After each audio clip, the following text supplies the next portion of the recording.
Narinig ito ng mga taga-Black Dragon Sect at tumawa ng malakas. Ha! Sa pamamagitan lamang ng 2 Grand Martial Masters at 2 Martial Masters. Gusto nyo pang patayin kaming lahat na 7 Grand Martial Masters at 1 Martial Ancestor. Nakakatawa, nakakatawa, sugod. Narinig ang utos. Nagsimula ng kumilos ang mga taga-Black Dragon Sect. Yin Yang Tu Chi Pam. Agad umatake si Yu Chen Chen. Senior brother, mabilis ding gumamit ng Yuan Chi si Hozier. Ginamit ang 8 trigrams sword art. Umatake sa 2 sumusugod. TSK. Hindi nga may kakaila na sila'y mga disipulo ng Yin Yang Sect. Parehong Grand Martial Masters. Lumalaban ng isa laban sa 2 nang hindi natitinag. Sayang lang, nakita ninyo ang hindi dapat makita. Kaya ngayon, kailangan ninyong mamatay. Huwag nyo na akong labanan. Huwag na. Mas mataas ang realm mo kaysa sa akin.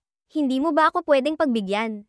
Hahaha, yung batang iyon na nasa Martial Master Realm.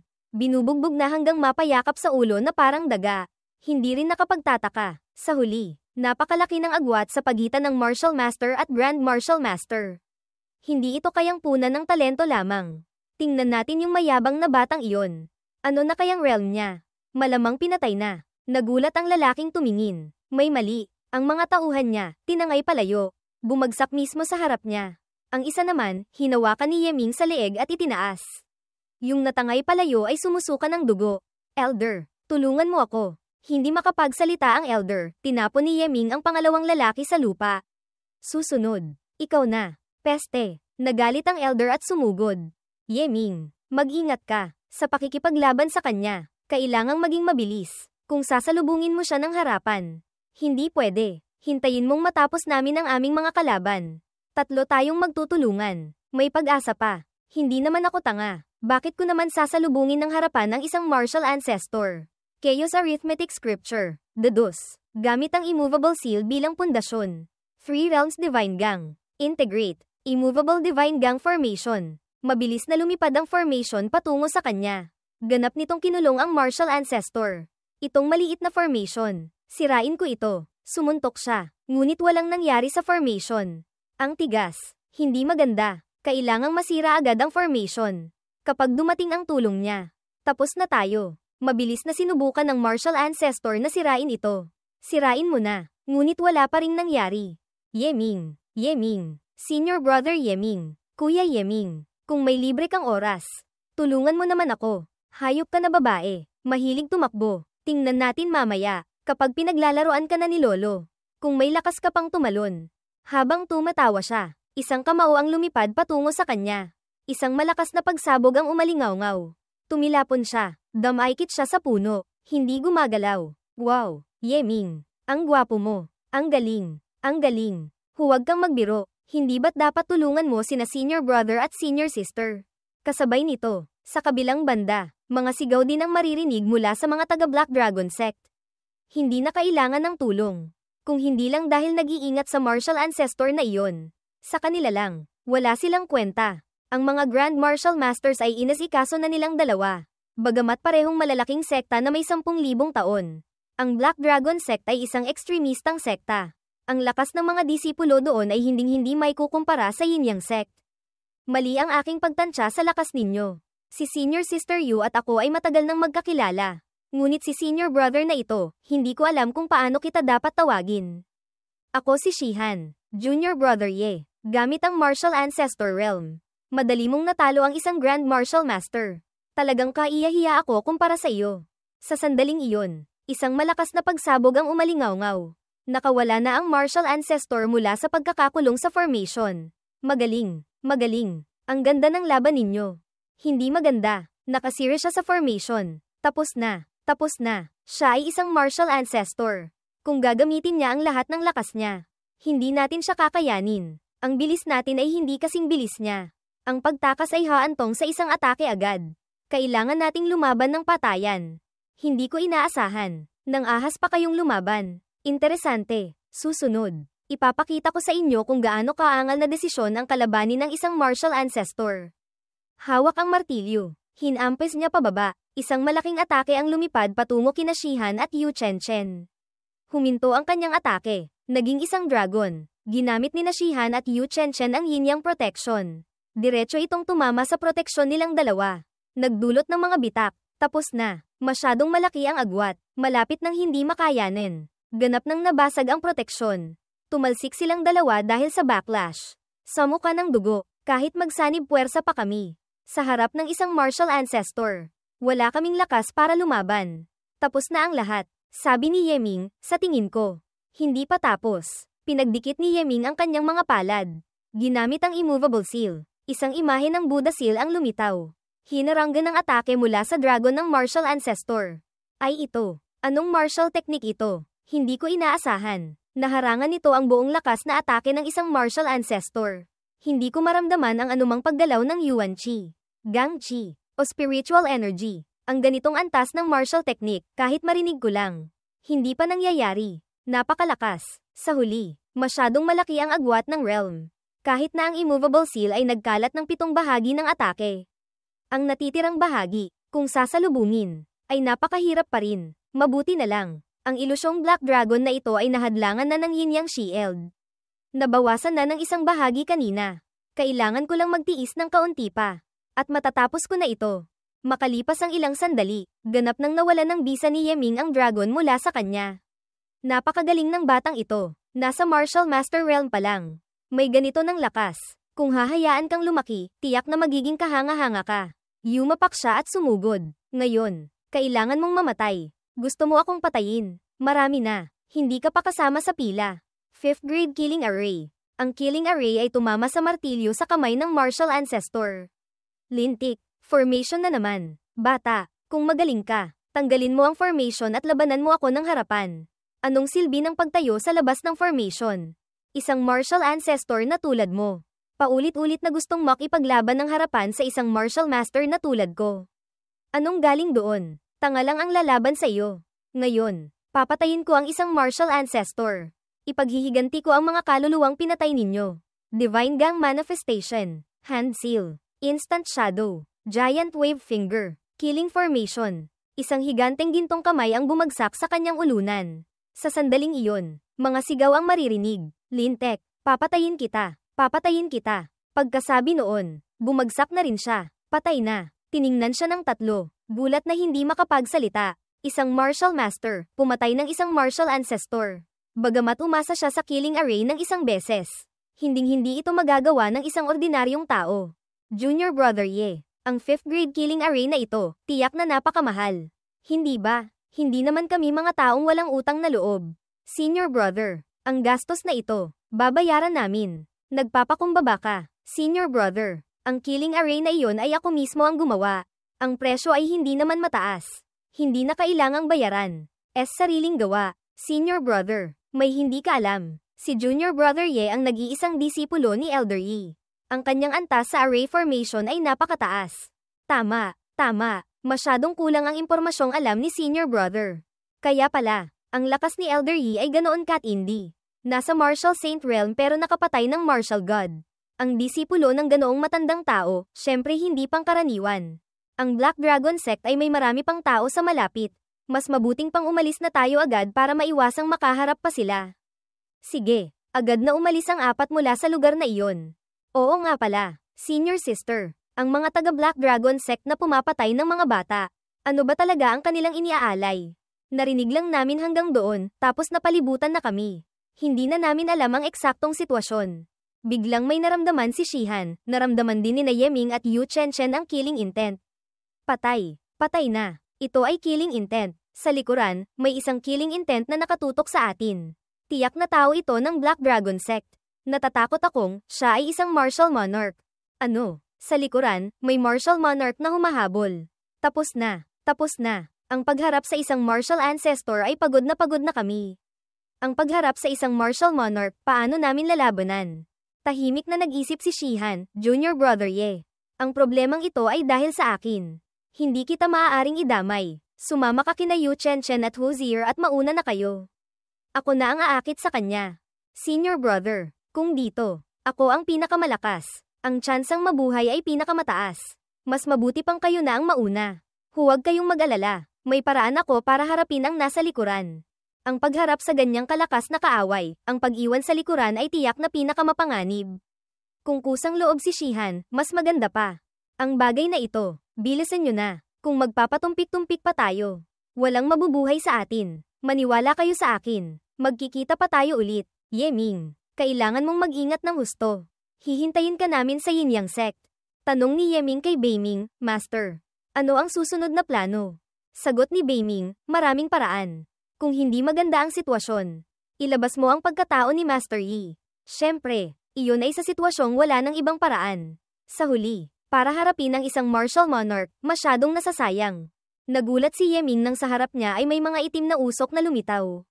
Isang anino ang dahan-daang nagpakita. Ikaw ang pumatay sa mga tao ng aking Black Dragon Sect. Ako nga ang pumatay, ang inyong Black Dragon Sect. Ang mga kasalanan ninyo ay umaabot sa langit. Hindi kayo pinarurusahan ng langit. Hayaan mong ako ang magparusa sa inyo para sa langit. Nagalit ang martial monarch at sumigaw. Naghahanap ng kamatayan. Agad siyang nagpakawala ng isang palad na atake. Agad na inilabas ni Yeming ang isang puppet. Sa sandaling iyon, lumaki ito. Sinalo nito ang atake mula sa martial monarch. Isang malakas na pagsabog ang umalingaw-ngaw. Isang puppet na nasa martial monarch level. Ang atake kanina ay ganap na sinalo ng martial monarch puppet. Sa sandaling ito, bumukas ang bibig ng puppet. Hinigop si Yeming papasok sa tiyan nito. Pagkatapos ay sumisid diretso sa ilalim ng lupa. Nakita ito ng martial monarch ng Black Dragon Sect. Nagalit, at nagngalit ang ngipin. Katawan na nakatago sa loob ng puppet. Pagkatapos ay ginamit ang puppet bilang panangga para tumakas. Napakarami ko ng hinabol. Ngunit ito ang unang pagkakataon na nakakita ako ng ganitong paraan ng pagtakas. HMPH. Kahit gaano pa karami ang iyong mga pakana. Ano naman? Hindi ka makakatakas. Hinabol niya si Yeming mula sa likuran. Ang puppet ay patuloy na naghuhukay ng lupa. Pasulong. Beiming. Nakahabol na ba ang taong iyon? Habulin ng walang tigil. Ang kanyang cultivation ay napakalakas. Bagamat hindi siya mahusay sa Earth Escape, gamit lamang ang puppet, mahirap siyang matakasin. Kung gayon, dagdagan pa natin ng isang kasangkapan. Bumukas ang bibig ng puppet. Inilabas ni Yeming ang Earth Submarine sa labas. Agad itong lumaki. Sumakay ang puppet dito at lumipad palayo. Napatanga ang martial monarch. Nagtatanong sa isip. Sa isang iglap, naiwanan na siya. Ang bilis. Sa isang iglap, natakasan na ang martial monarch. Ito ba ang bilis ng Earth Submarine? Tama. Ang martial monarch level puppet ay kayang palabasin ang buong lakas ng Earth Submarine. Kung si Master mismo ang magkokontrol, malamang mas mabagal pa. Lintik, hindi ko inaasahan. Mayroon siyang Earth Escape Martial Tool. Isang hamak na Martial Master. Paanong nagkaroon ng ganito karaming kayamanan? Huwag kang tatakas. Earth Escape Talisman. Pagkagamit ng martial monarch ng talisman, bumilis siya at humabol ng malapit. Master, yung martial monarch na iyon. Gumamit ng Earth Escape Talisman. Malapit na niya tayong maabutin. Ang uri ng Earth Escape Talisman na mabibili lang ng pera. Akala mo ako wala. Naglabas si Yeming ng talisman. Idinikit niya ito sa noo ng puppet. Agad na gumana ang talisman. Bumilis at lumipad palayo. Lintik. Isang Earth Escape Talisman ay nagkakahalaga ng 30.000 Martial Ancestor Coins. Hindi ko inaasahan. Pati ang batang iyon ay mayroon. Hindi kaya, siya ay Crown Prince ng kung anong pamilya. Tunay ngang kakaiba. Sige na nga, hindi ako naniniwalang hindi kita mahahabol. Nagdikit pa ng dalawang talisman ang martial monarch sa kanyang mga paa. Bumilis at humabol kay Yeming. Nagdagdag na naman siya ng isang Earth Escape Talisman. Mas bumilis siya ng husto. Malapit na niyang maabutin. Labanan sa yaman. Kailanman ay hindi ako natakot. Naglabas si Yeming ng 10 talisman. Idinikit ng puppet ang mga ito sa paligid ng Earth Submarine. Kahit pagdidikit ng talisman, hindi dapat ganyan. Ang Earth Escape Talisman, hindi ba kailangang bilhin? Hindi ko inaasahan. Idinikit niya sa buong katawan ng barko. Sa sandaling ito, sa paligid ng barko ay may isang layer ng gintong yuan chi. Agad itong bumilis. Iniwanan ng malayo ang martial monarch. Napahinto siya. Nagdilim ang mukha. Lintik. Lintik talaga. Bakit may ganito kakakaibang bata? Kapag nagkita ulit tayo, tiyak na gagawin kong mas masahol pa sa kamatayan ang buhay mo. Sa sandaling ito, si Yeming ay patuloy pa ring sumusulong. Hindi ko maitatanggi. Ang pera ay talagang isang magandang bagay. Hindi ko inaasahan. Natulungan akong makatakas mula sa kamay ng martial monarch sa ilalim ng lupa. Sa hinaharap, maghahanda pa ako ng ilang puppets at Earth Escape Talismans. Ang pagpapanatili ng buhay. Hindi na kailangang mag-alala. Sa sandaling ito, isang malakas na bang ang umalingaw-ngaw. Anong nangyari? Mukhang may nabangga tayong bagay. Sa labas, ang Earth submarine ay huminto sa harap ng kung anong bagay. Bumukas ang bibig ng puppet. Gumapang palabas si Yeming para obserbahan. Ang bagay na ito, mukhang isang uri ng restriction barrier. Yung tandang naglagay ng ganitong bagay sa ilalim ng lupa. Hindi ba niya alam na makakaharang ito sa daan? Mabilis na tumalon palabas si Yeming. Lumapag sa lupa. Itago ko muna ang puppet at ang barko. Sa bawat pag-activate, malaki ang nagagastos na spirit stones. Hindi pwedeng gamitin ng basta-basta. Lahat ng restriction ay may kahinaan. Ang restriction barrier ay walang pinagkaiba. Gamit ang aking antas sa array formation. Ang pagsira dito ay hindi mahirap. Hindi ko inaasahan. Ang restriction ay inilagay sa ganito katagang lugar. Hindi ko alam kung anong bagay ang nasa loob. Pumasok tayo sa loob para tingnan. Gamitin muna ang array formation. Gamitin ang bagay na malapit sa pagsasama ng Three Realms Divine Gang na tugma sa Light Tomb. Pagkatapos, subukan ulit gamitin ang Gangchi para haluin.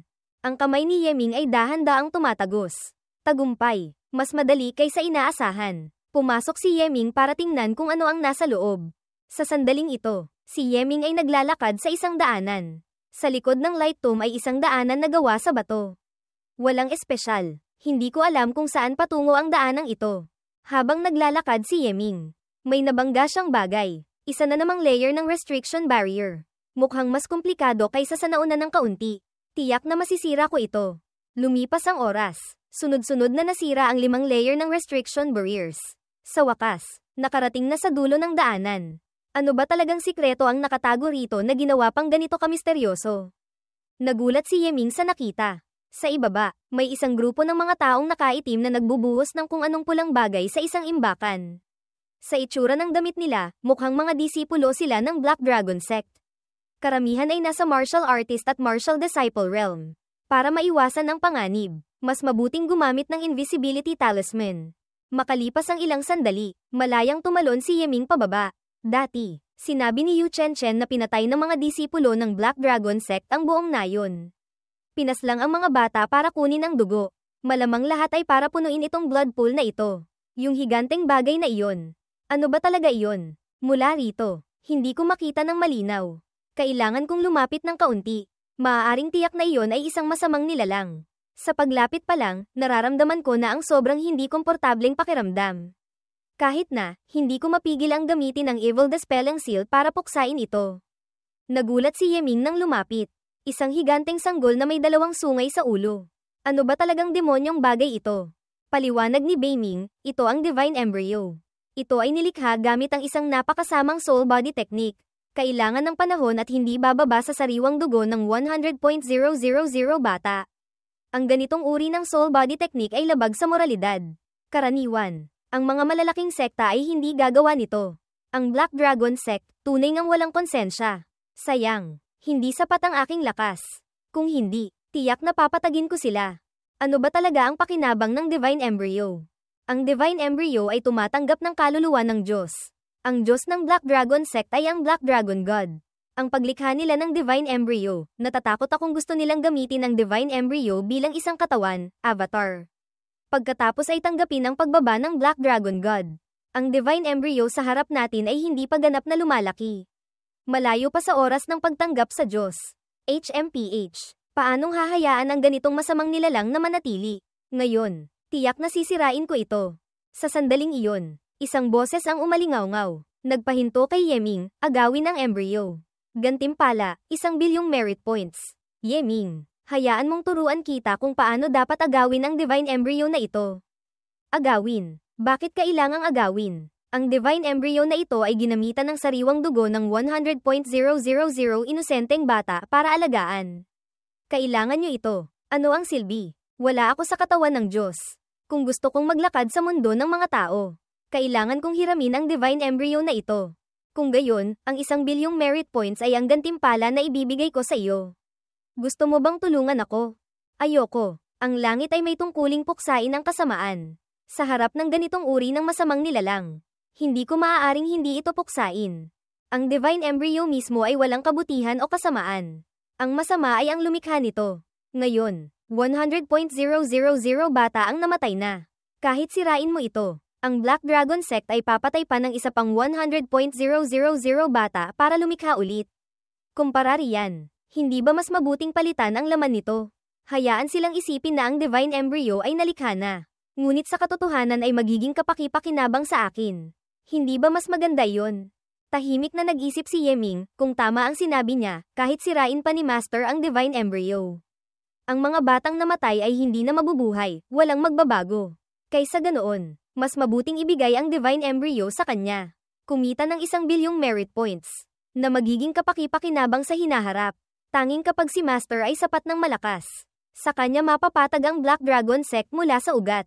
Malulutas ang lahat. Sige, maaari kitang tulungan. Ngunit, sa 1 bilyong merit points lang. Gusto mo na akong kumilos. Noong nakaraan, para tulungan mo ako sa pagpapalit ng Spirit Root, humingi ka pa sa akin ng 100 milyong Martial Ancestor Coins bilang bayad sa pagod. Sige na nga, kung kailangan mo ng pera, maaari kitang bigyan ng 300 milyong Martial Ancestor Coins. Ano sa tingin mo? 300 milyong Martial Ancestor Coins. Kung gayon, katumbas ito ng 450 milyong merit points. Bakit bigla kang naging mapagbigay? Sabi ni Wujang, tingnan mo ang iyong mukha. Siguradong naghihinala ka. Sabihin ko na sa iyo ang dahilan. Ayos lang. Ang merit points, para sa akin, ay mas mababa ang halaga kaysa sa pera at kayamanan. Ako, bilang isang God Attendant, kahit gumamit ng 300 milyong Martial Ancestor Coins, hindi ko mapapalitan ng 1 bilyong merit points. Kung gayon, magkano ang mapapalitan? Malamang, 500 milyong merit points, at saka, 500 milyon ang hangganan. Hindi na mapapalitan ng mas marami pa. Bilang mga Diyos, kami ay may sapat na oras at mga mananampalataya para makaipon ng yaman. Ang pera, kailanman ay hindi naging problema. Sige na nga, maaari kitang tulungan. Susunod, ano ang kailangan kong gawin? Kailangan mo lang lumapit sa Divine Embryo. Ipasok ang hibla ng Divine Sense na ito sa loob ng Divine Embryo. Iyon lang. Ganoon lang ka-simple. Bakit hindi mo na lang gawin mismo? Wala akong pisikal na katawan. Kung gusto kong makialam sa Divine Embryo, kailangan ko ng tulong mo. Sa madaling salita, gagawin mo ba o hindi? Sa huli, alam ko naman ang lokasyon ng Divine Embryo. Pinakamasama, humanap na lang ako ng ibang tutulong. Sige, gagawin ko. Dahan-daang lumapit si Yeming sa Divine Embryo habang lumalapit. Ang pakiramdam ng sobrang hindi komportable ay lalong tumitindi. Kahit na, medyo nasusuka pa. Gusto ko na talagang sirain ang bagay na ito. Mabuti na lang. Ang mga disipulo ng Black Dragon Sect dito ay hindi mataas ang realm. Gamit lamang ang Invisibility Talisman. Kayang itago ang lahat, malamang. Iniisip ng mga matataas na opisyal ng Black Dragon Sect na sapat ng lihim ang lugar na ito. At may restriction barrier pang proteksyon. Kaya tiwala silang hindi ito matutuklasan. Si Yeming ay nag-aalala pa ring tumitingin sa likuran.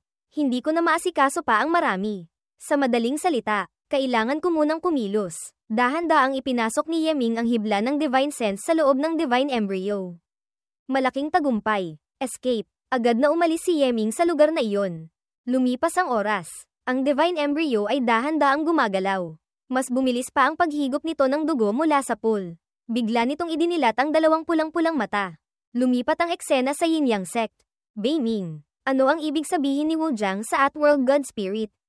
Master, may mga Diyos na hindi kabilang sa Tianyuan Continent. Ngunit kung bigla silang darating, magdudulot ito ng karma fire na susunog sa katawan, na maaaring magpababa sa kanila. Para maiwasan ang karma fire, pipili ang mga Diyos ng isang katawan sa Tianyuan Continent para gawing kanilang avatar. Dala ang kanilang kalooban, magiging isang Diyos na naglalakad sa mundo ng mga tao. Kung ganoon, lahat ba ng Diyos ay hindi maaaring bumaba sa mundo ng mga tao?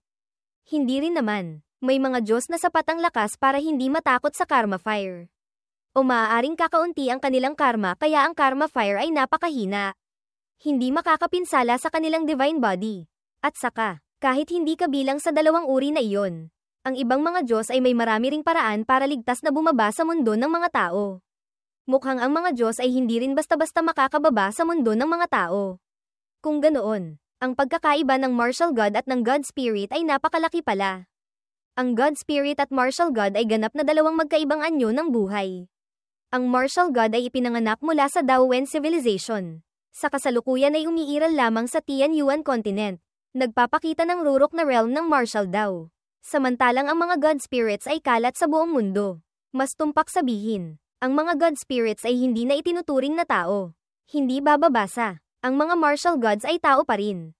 Kung gayon, sa itaas pa ng mga god spirits, mayroon pa bang mas mataas na pag-iral? Idinidiin ni Beiming, ang god spirit ay hindi isang realm, kundi isang uri ng anyo ng buhay. Tulad ng tao na isang anyo ng buhay. Ang demonic beasts ay isa ring uri ng anyo ng buhay. Ang mga tao ay nahahati sa mahina at malakas. Sa pagitan ng mga god spirits ay mayroon ding malakas at mahina. Sa Tianyuan continent, ang malakas sa mga tao ay ang martial god. At sa labas ng kontinente, ang malakas sa mundo ng mga Diyos, marahil ay God King. O maaaring God Emperor. Sa pakikinig sa iyo, ang mga god spirits ay parang isang lahi rin. Ano? Hindi rin naman ganap. Ang mga tao ng anumang lahi ay maaaring maging god spirit. Kaya hindi ito maaaring ituring na isang lahi. Ang Diyos at Buddha ay magkatulad. Sa Buddhist civilization, mayroong arhats, bodhisattvas, Buddhas. Ang mga demonyo ay maaaring maging Buddha. Ikaw ay maaaring maging Buddha. Ang mga multo ay maaaring maging Buddha. Ganoon din iyon. Hindi isang lahi, mas lalong nakakalito. Sige na nga, sa huli, malayo pa naman ito sa akin. Hindi ko naiisipin pa ang mga bagay na iyon. Junior brother, mabuti naman at ayos ka lang. Haha, sabi ko na nga ba. Si Yeming ay napakagaling. Tiyak na walang mangyayari sa kanya. Hindi mo tinakasan ang iyong salita. Swerte lang talaga. Yeming, paano ka ba talaga nakatakas? Iyon ay isang martial monarch. Wala naman iyon. Nagkataon lang na mayroon akong isang martial monarch level puppet sa aking kamay para protektahan ang sarili. Ang pagtakas ay hindi naman masyadong mahirap. Martial monarch level puppet. Ang galing. Napakamahal na kayamanan iyon. Huhuho. Ang taong ito, malakas na, mayaman pa. Hahayaan pa ba kaming mabuhay? Ang mga pamamaraan ni Junior Brother ay hindi mababa. Ang lakas pa ay nalampasan na kami. Hindi ko alam kung interesado kang sumama sa Two Forms Heaven para tingnan kung may swerte. Two Forms Heaven, yung maliit na mundo na sinakop ng Insect Emperor. Tama, hindi ko alam kung makakahanap tayo ng kakaibang kayamanan doon. Ang paghahanap lang ng Demon Insect Eggs ay sapat na para yumaman. Isang level 1 egg ay maaaring ipagpalit sa isang Martial Ancestor Coin. Level 2 ay 10 Martial Ancestor Coins. Level 3 ay 100 Martial Ancestor Coins. Kung maswerte at makahanap ng level 9 Demon Insect Egg, ang isang piraso ay nagkakahalaga ng milyon-milyong Martial Ancestor Coins. Beiming, dati sinabi mong tuturuan mo ako ng Insect Control Art. Ang paghahanap ng malaking kita sa Two Forms Heaven. Hindi kaya ang tinutukoy mo ay ang Demon Insect Eggs. Umiling-iling si Beiming, hindi naman ganap. Ang pagpapalit ng insect eggs para sa pera ay ang pinakamababang paraan. Kung magiging maayos ang takbo ng mga pangyayari, nais ni Beiming na kunin ni Master ang buong Two Forms Heaven. Interesante. Kung magagawa ko iyon, magkakaroon ako ng isang maliit na mundo na pag-aari ko. Mukhang itong Two Forms Heaven, kailangan ko talagang puntahan. Kailan tayo aalis? Sa pagkakaroon ni Junior Brother, tiyak na malaki ang maitutulong nito. Pagkatapos ng 5 araw, magbubukas ang Two Forms Heaven. Pagdating ng oras na iyon, papasok tayo sa loob para tingnan. Sa pagkakaroon ni Yeming, tiyak na malaki ang mapapala sa biyaheng ito. Baka makahanap pa tayo ng treasure rat. Senior sister, junior brother, nailigtas na si sister. Mabilis na lumapit si Yu Chenchen, paumanhin. Hindi ako makakasama sa pagpunta sa Two Forms Heaven sa pagkakataong ito. Naway maging maayos ang inyong paglalakbay. Hinawakan niya ang kamay ni Hozier, Tara na. Naaalala ko, dahil sa nakababatang kapatid ni Yu Chenchen na nawalan ng treasure rat sa Two Forms Heaven. Lumabag siya sa mga alituntunin ng sekta at nahatulan ng kamatayan. Siya rin, dahil doon, ay laging naglalakbay. Sa pagkakataong ito, hindi talaga siya pupunta. Talagang labas sa inaasahan. Hindi pupunta si Chenchen. Siguro may mahirap siyang sabihin. Senior brother, humanap tayo ng isang tavern. Pag-usapan natin ang mga detalye. Mabuti rin. Sa sandaling iyon, biglang sa kalangitan ay may mga tunog ng kulog. Si Lei Jingxi, pinangungunahan ng isang grupo ng mga disipulo ng Sword Lake, ay lumipad palapit. Lei Jingxi, mga disipulo ng Sword Lake, bakit sila nasa Yin-Yang sect? Ang Sword Lake ay kasalukuyang nagsasaliksik ng isang napakalakas na array formation. Nais nilang humingi ng gabay mula sa Yin-Yang sect sa aspeto ng talisman arrays. Kaya nagpadala sila ng elder na personal na pumunta para humingi ng gabay. Ang mga disipulong ito ay kasama lahat ng elder ng Sword Lake. Ganoon pala, ako, bilang disipulo ng Yin-Yang sect, kahit paano, Kailangan kong asikasuhin ang mga bisita. Senior Brother Shihan, pakiusap. Sabihin mo sa akin ang lokasyon ng mga disipulo ng Sword Lake. Lumipat ang eksena sa reception hall ng Yin Yang Sect. Vice Sect Master, nitong mga nakaraang araw, salamat sa tulong ng Yin Yang Sect. Ang lakas ng sword array ay tumaas ng malaki. Ngayon, tanging ang huling fire chain position na lamang ang may kaunting depekto. Umaasa pa rin akong hindi magdadalawang isip si Sect Master na gabayan kami. Bigyan kami ng gabay. Si Chin Sian, marami akong inaasikaso. Mahirap makahanap ng oras. Sakto, ang fire chain position array formation ay ang iyong kalakasan. Ikaw na ang gumabay sa kanila. Suminghal si Gao Feng Xian, Elder Gao. Humihingi ako ng paumanhin sa iyo para sa mga nakaraang pangyayari. Ngayon, inalis na ng Sword Lake ang arrest warrant para kay Zhong Shento. Umaasa pa rin akong hindi naiisipin pa ni Elder ang nakaraan, gabayan mo kami. Lintik, ayoko talagang asikasuhin ang mga walang hiyang taga Sword Lake na ito. Ngunit pumayag na ang Sect Master. Kung hindi ako susunod, hindi ko siya binibigyan ng respeto. Hay, nakakainis talaga. Sa sandaling iyon, biglang may sumugod papasok, sumisigaw. Hindi maganda, hindi maganda. Elder Lei, ang mga kapatid, nakipag-away sa mga disipulo ng Yin Yang Sect. Anong nangyari? Kanina, si Senior Brother Zhao Ding ay dumaan sa Bamboo Forest. Nakita niya ang isang Martial Master Realm disciple ng Yin Yang Sect na nagsasanay ng espada. Saglit na nanggati ang kamay kaya gusto niyang makipagpalitan ng kaalaman sa kabilang panig. Ang resulta, nabugbog siya. Tayong mga martial artists, ang manggati ang kamay at makipagpalitan ng kaalaman ay normal na bagay. Ang manalo o matalo ay karaniwan din. Natalo kung natalo. Anong kailangang ikagulat? Ang problema ay, hindi man lang gumamit ng espada ang kabilang panig. Gumamit lamang ng isang sanga ng puno, natalo na si Zhao Ding gamit ang sword technique. Gumamit lang ng sanga ng puno. Hindi ko inaasahan. Ang Yin Yang Sect ay may ganito palang henyo sa sword technique. Pagkatapos, anong nangyari? Pagkatapos, nagalit ang ilang senior brothers. Gustong bawiin ang dangal para sa ating Sword Lake. Sabay-sabay silang humamon. Lahat sila ay natalo ng kabilang panig gamit ang sanga ng puno. Kahit na, binugbog sila hanggang sa hindi na manggahas na humawak ng espada. Ang mga disipulo ng Sword Lake ay mahusay sa sword techniques. Tapos binugbog hanggang sa hindi na manggahas humawak ng espada. Ang kalaban ay gumamit pa ng sanga ng puno. Nakakahiya. Ito ay tunay ngang isang kahihiyan para sa Sword Lake. Hindi ko lang alam kung sino ang disipulong iyon ng Yin Yang Sect.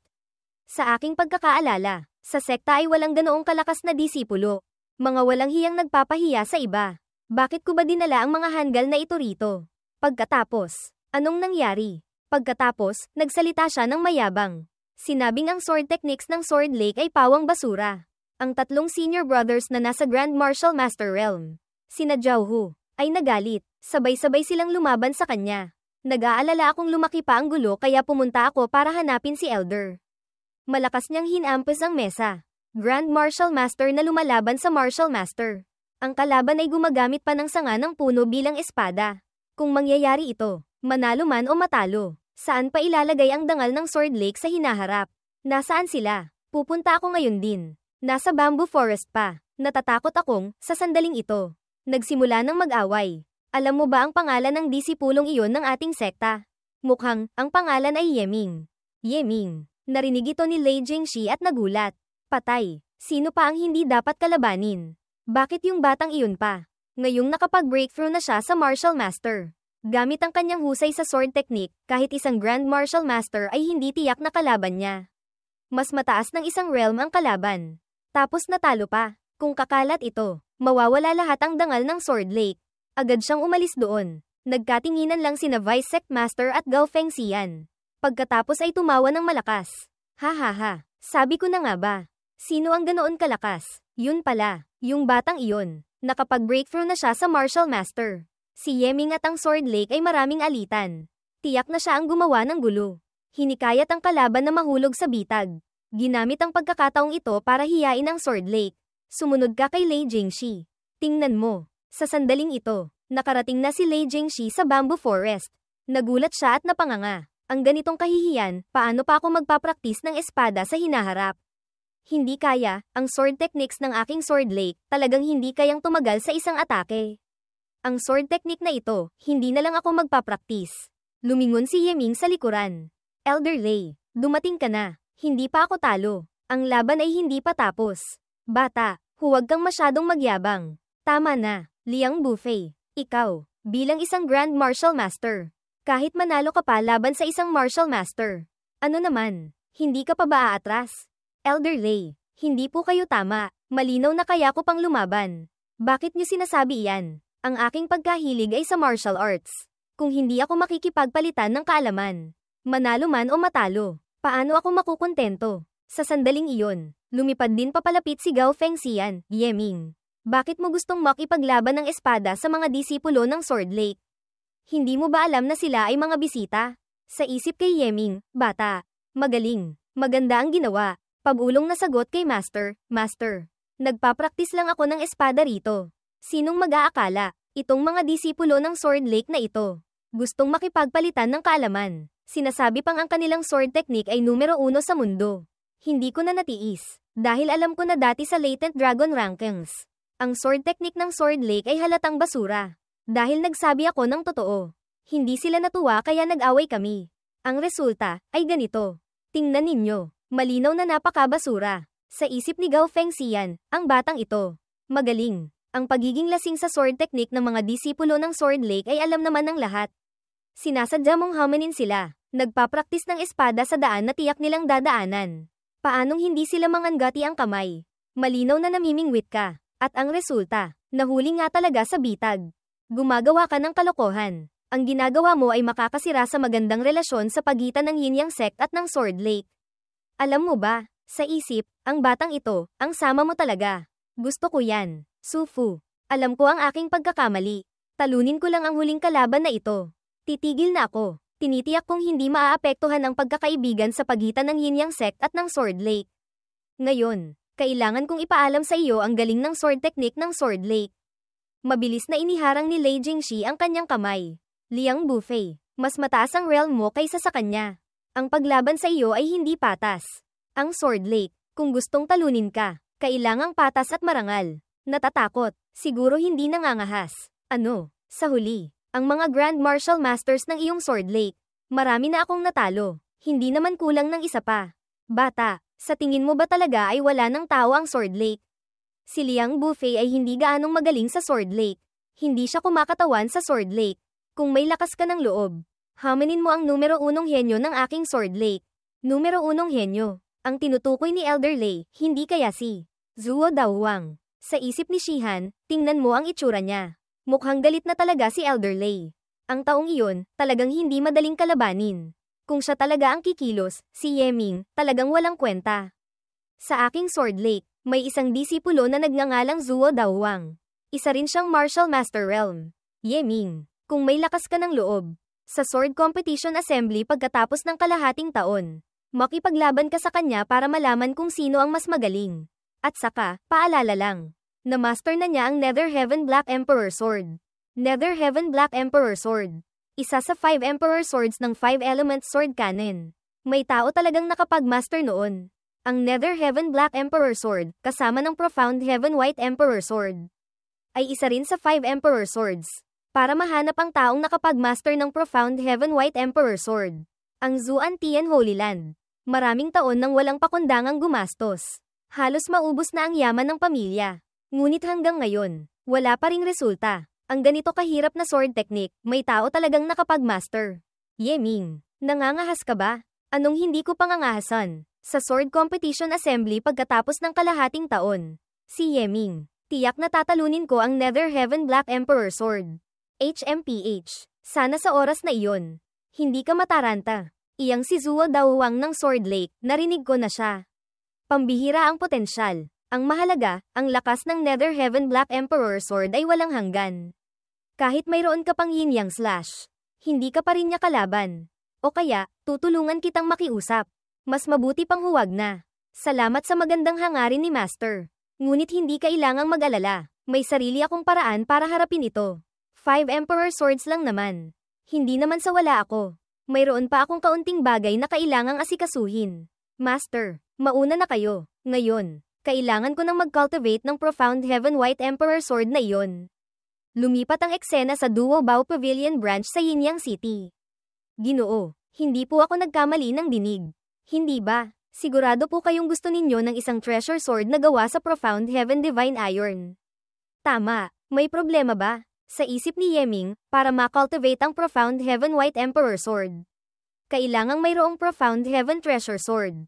Ang Dragon Scale Armor Sword ay hindi magagamit. Treasure Sword, pansamantalang wala kaming stock sa tindahan. Sa imbakan, mayroon lamang isang piraso, at iyon pa ay inihahanda para ilipat sa Duo Bao Pavilion sa Imperial Capital. Kung sigurado po talaga si Ginoo na gusto ninyo, hindi naman sa hindi mapagbibigyan. Ngunit, yung espadang iyon, maaaring hindi angkop. Bakit hindi angkop? Interesante. Unang beses kong marinig na nagkulang ng stock ang Duo Bao Pavilion. Iyong Profound Heaven Treasure Sword na iyon, hindi ito ordinaryong espada. Ito ay ginawa gamit ang Profound Heaven Divine Iron Mother Essence. Ang espada ay tumitimbang ng 18.000 Jin. Mahirap gamitin. At saka, ang presyo ay 320 milyong Martial Monarch Coins. Walang tawad. Mahigit 300 milyong Martial Monarch Coins. Masyadong mahal. Sa huli, ito ay gawa sa Profound Heaven Divine Iron.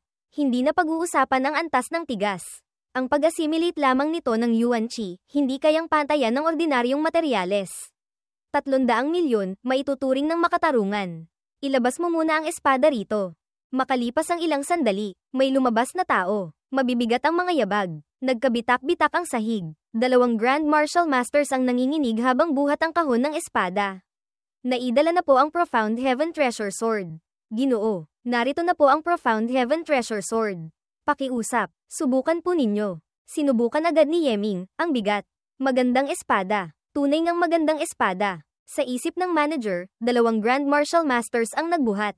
Pagod na pagod hanggang sa hindi makahinga. Ngunit siya, isang hamak na martial master lamang, nagawa niyang direktang buhatin. Ano ba talagang henyo ng malaking puwersa ito? Ang lugar na ito ay hindi malayo sa Yin-Yang sect. Hindi kaya, galing siya roon. Ang lakas ko ngayon ay humigit kumulang 60.000 Jin. Ang paghawak pa lang nito, nakakapagod na. Sa tunay na laban, kung gagamitin ko ito, hindi ba't magiging isa lang akong punching bag na tumatanggap ng mga suntok? Mukhang kailangan kong bumili ng kaunting Dragon Elephant Blood para palakasin ang sarili. Sa loob nito ay may 320 milyong Martial Monarch Coins. Ang espadang ito, bibilhin ko. 5 araw ang lumipas. Sa pasukan ng Two Forms Heaven. Senior brother, ang mga taong ito, lahat ba sila ay pumunta sa Two Forms Heaven para mangolekta ng insect eggs? Syempre hindi, bagamat ang Two Forms Heaven ay sinakop ng demon insects. Ang mga yaman dito ay napakarami. Hindi lamang ang insect eggs ang mahalaga. Sila, karamihan ay umaasang susubukan ang kanilang swerte. Tingnan kung may makukuha. Sa katotohanan, karamihan ng mga tao ay iiwasang makipag-ugnayan sa mga demon insects. Sa huli, ang paghahanap ng insect eggs ay napakadelikado. Nitong mga araw na ito, ang progreso ng cultivation ng Dragon Elephant Art ay hindi malaki. Ang oras na magagamit ng Divine Deduction Art ay mahigit 700 taon na lamang ang natitira. Ayokong gamitin. At saka, pagkatapos bilhin ang Dragon Scale Armor, halos naubos na ang aking naipon. Ang paglalakbay na ito sa Two Forms Heaven ay napakahalaga para sa akin. Senior sister, si Yeming, dumating nga talaga. Makikipagkita ba tayo sa kanya? Sa tulong niya, tiyak na mahahanap natin ang treasure rat. Paulit-ulit akong tumanggap ng kabaitan mula sa kanya. Ngunit kailanman ay hindi ko pa siya natulungan. Paano ko pa siya maabala ng walang hiya? Maghanap na lang tayo ng mag-isa. Ha, magaling ka, Yu Chen. Yun pala, nagtatago ka rito. Sabi ko na nga ba, magbubukas ang Two Forms Heaven. Tiyak na darating ka para hanapin ang treasure rat. Kalahating araw na akong naghahanap. Hindi pa rin kita makita. Hindi ko inaasahan. Nagtatago ka pala sa sulok na ito.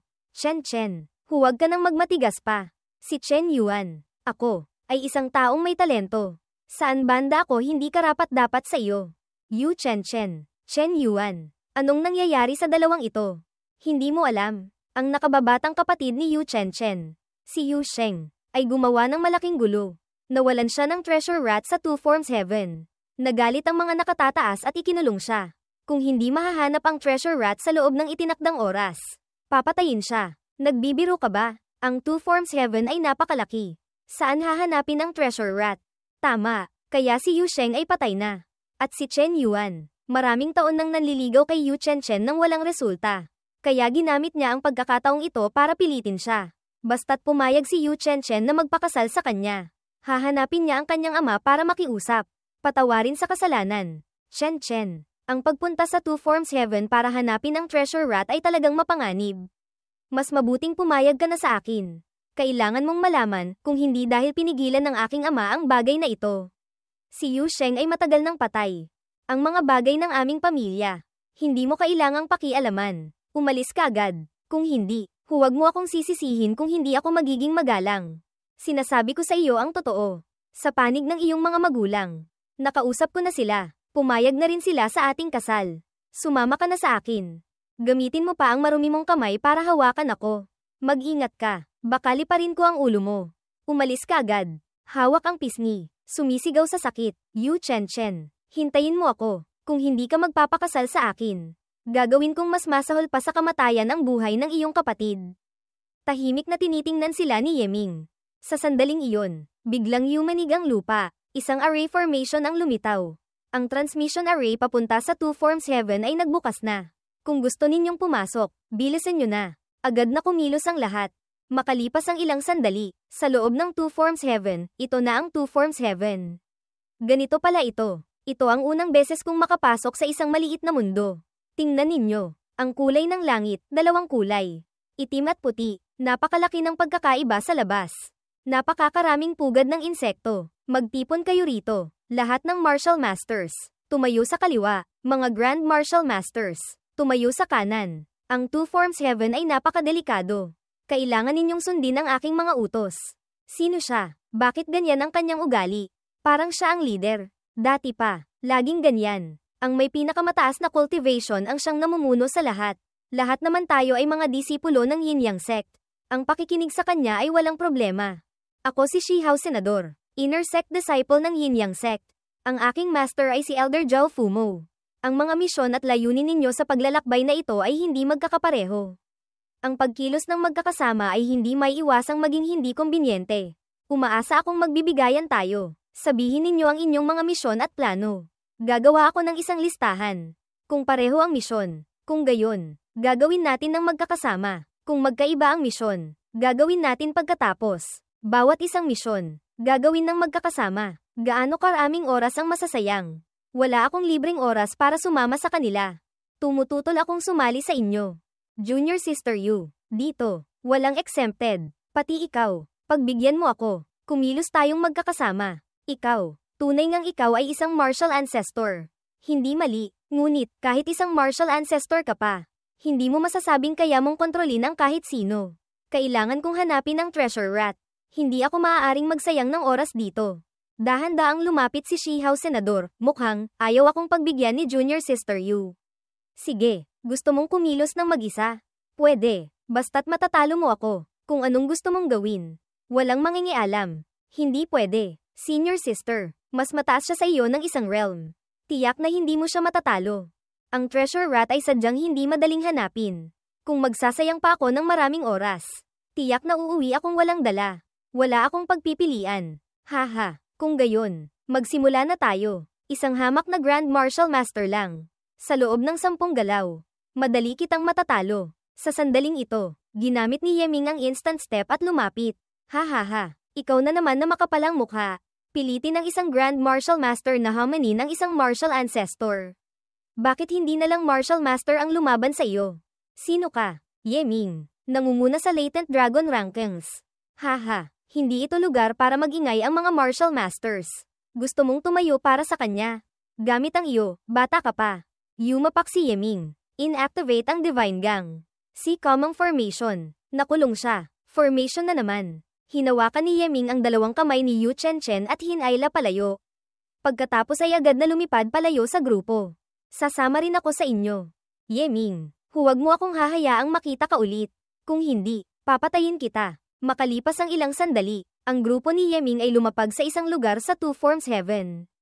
Yeming, salamat. Ikaw na naman ang nagligtas sa akin. Ngunit, hindi ka dapat kumilos. Lahat tayo ay nasa iisang sekta. Sa hinaharap, tiyak naguguluhin ka ng kabilang panig. Kung gayon, tingnan natin ang kanyang mga pamamaraan. Martial Ancestor, hindi naman sa hindi pa ako nakakapatay. Junior Sister Yu, gusto mong hanapin ang treasure rat. Saan ka magsisimula? Kung wala kang partikular na plano, mas mabuting sumama ka na lang sa amin ni Shihan. Subukan ng swerte. Talagang walang detalyadong plano. Ayoko na sanang abalahin pa si Yeming. Ang resulta, nagkita pa rin ulit. Kami ni Hozier, sasama na lang kami sa inyo. Kung anong mangyari, saka na natin haharapin. Kung gayon, sige, susunod. Sasabihin ko ang aking plano. Sakto, alam ko ang isang paraan para kontrolin ang mga maliliit na insekto. Maaari nating gamitin ito. Ang plano ay napakasimple. Hanapin muna natin ang lugar kung saan nagtitipon ng isang uri ng demon insect. Pagkatapos, kokontrolan ko sila gamit ang insect control art. Basta't magtagumpay, mararamdaman ko na ang impormasyon mula sa mga insektong iyon. Katumbas na rin iyon ng pagkakaroon ng napakaraming mata. Kahit ano pa ang hanapin natin, makakatipid tayo ng oras at lakas. Gawin natin ang ayon sa iyong plano. Kung maaari, pakiusap. Kung maginhawa, tulungan mo akong hanapin ang treasure rat.